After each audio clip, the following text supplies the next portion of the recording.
Je ne sais pas aujourd'hui ce que je vais faire dans 8 jours, 10 jours, 15 jours.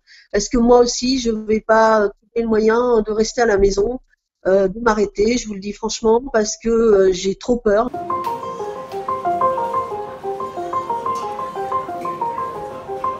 Nous sommes en guerre. En guerre sanitaire, certes. Nous ne luttons ni contre une armée, ni contre une autre nation. Mais l'ennemi est là, invisible, insaisissable, qui progresse. Et cela requiert notre mobilisation générale. Nous sommes en guerre.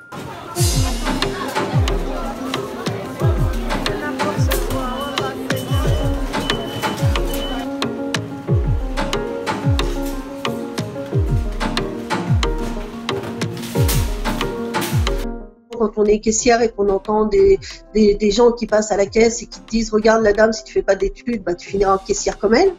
Et qu'aujourd'hui, je vois passer une bande sur LCI ou CNews ou peu importe BFM et qu'on voit salariés essentiels au même titre que les éboueurs, que les électriciens, que les routiers. Voilà, eux aussi sont souvent méprisés. Et pourtant, voilà, aujourd'hui, nous sommes tous des salariés essentiels.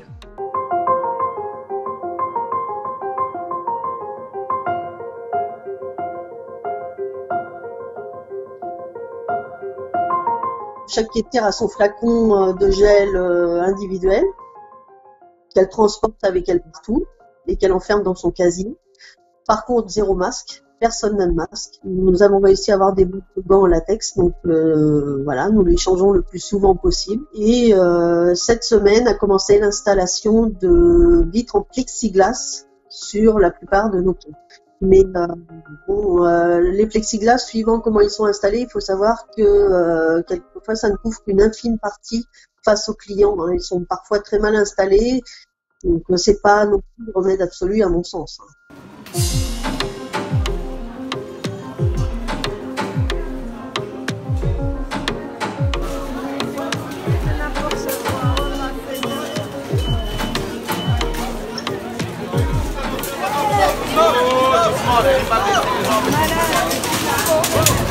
Je voudrais faire passer un message à tous les gens qui vont dans les magasins.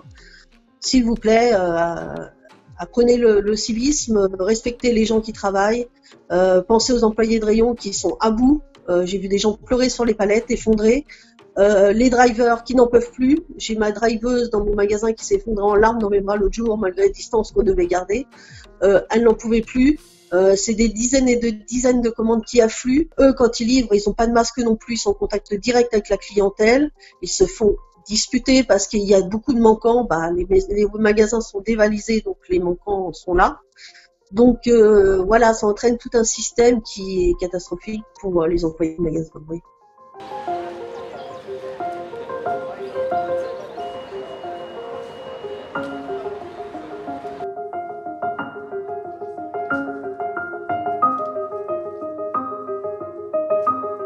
C'est un métier honnête, difficile. J'ai toujours aimé le contact avec les gens. Je dis souvent qu'on a un rôle social important à jouer. Prendre des nouvelles de papy, mamie, de la dame qui a eu un enfant, enfin voilà. Mais aujourd'hui, je ne sais pas, la crainte m'emporte peut-être un peu sur la fierté. Je ne sais pas aujourd'hui ce que je vais faire dans 8 jours, 10 jours, 15 jours. Est-ce que moi aussi, je ne vais pas trouver le moyen de rester à la maison, de m'arrêter, je vous le dis franchement, parce que j'ai trop peur. J'ai peur pour ma famille, j'ai peur pour ma fille. C'est humain, je pense. Moi, je suis très franche, donc je le dis, c'est humain. La température de ma fille matin et soir, elle est de santé fragile. Je suis inquiète. J'ai peur de lui ramener ça et si c'était le cas, je m'en voudrais toute ma vie, quoi. La situation, elle est grave quand même. Hein. On ne prend pas en compte du tout la situation des salariés et de leur famille. On est un peu la chair à canon, si vous me permettez l'expression, de la société Carrefour, quoi. Est-ce que le fait d'aller servir les autres dans un magasin et d'encaisser les courses vaut de risquer sa vie et celle de sa famille? Je ne pense pas.